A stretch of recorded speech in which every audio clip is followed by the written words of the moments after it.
So I'm going to replace the Pierburg 2E3 that's currently on my T25 with the rebuilt one that I did in my other video. So I'm going to show how to take everything off here and remove the current carb and then fit the new one and then adjust it and see how we get on. The first thing is health and safety. Because we're going to be opening up the carb, there's going to be petrol around, so we don't want any sparks. So the first thing to do is remove the negative battery terminal off the vehicle battery. So that's the one underneath the driver's side seat on right-hand drive models. So once you've done that, it's okay to actually open up the top of the carb. We're going to remove the pancake off the top of the carb. There's two connections you have to undo first, so they're over here. So the first is to the oil tower, so you just pull this one off. And then the other one is to the airbox. Just move that up slightly.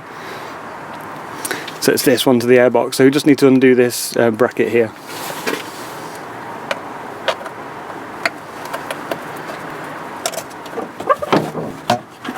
There we go, so that's just disconnected there.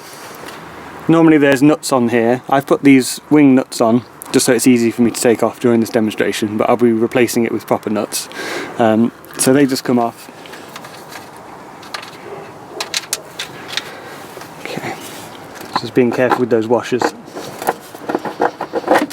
Okay.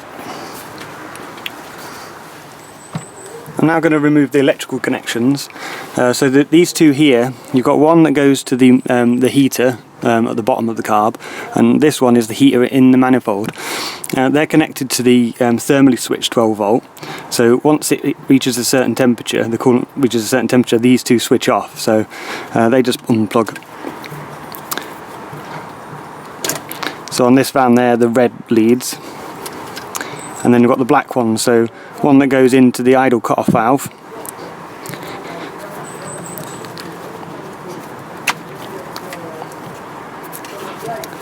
And then the other one that goes into the automatic choke. So they're the black ones. Onto the vacuum hoses at the front of the carb, towards the front of the vehicle, are two. This one on the right hand side is to the airbox, so you just pull out. There's one.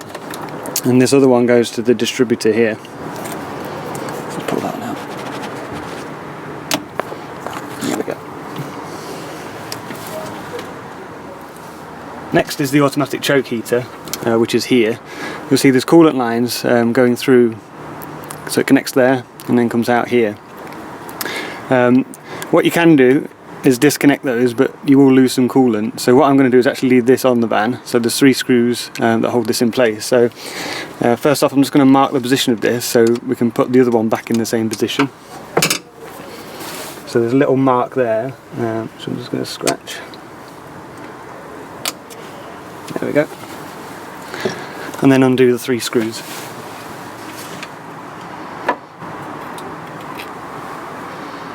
So there we go, with that disconnected,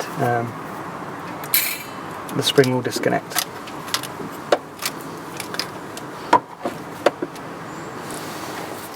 I'm now going to disconnect the fuel lines. You've got this one coming in from the fuel pump into the carb, and then this one going back to the fuel tank.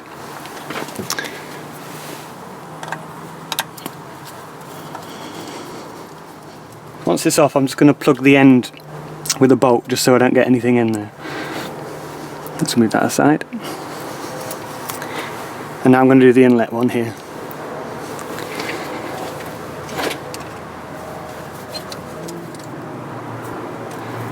Again, just putting a bolt in the end just to block it off. So I've removed the 12 volt connections, the vacuum pipes and the fuel lines. So the last part is the throttle cable that connects in here.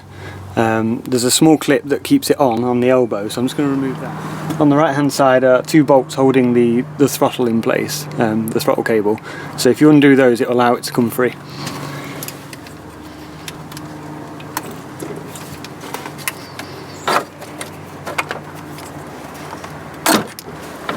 There we go, that's the throttle disconnected off the side of the carb there. The only thing holding the carb in place now is these 3 nuts. So we're going to undo those and lift it upwards out of the off the manifold.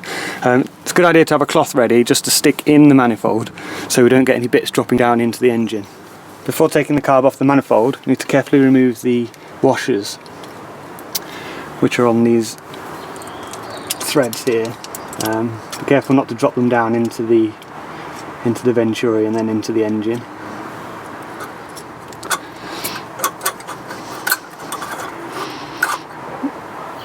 There we go. Just going to take this gasket off.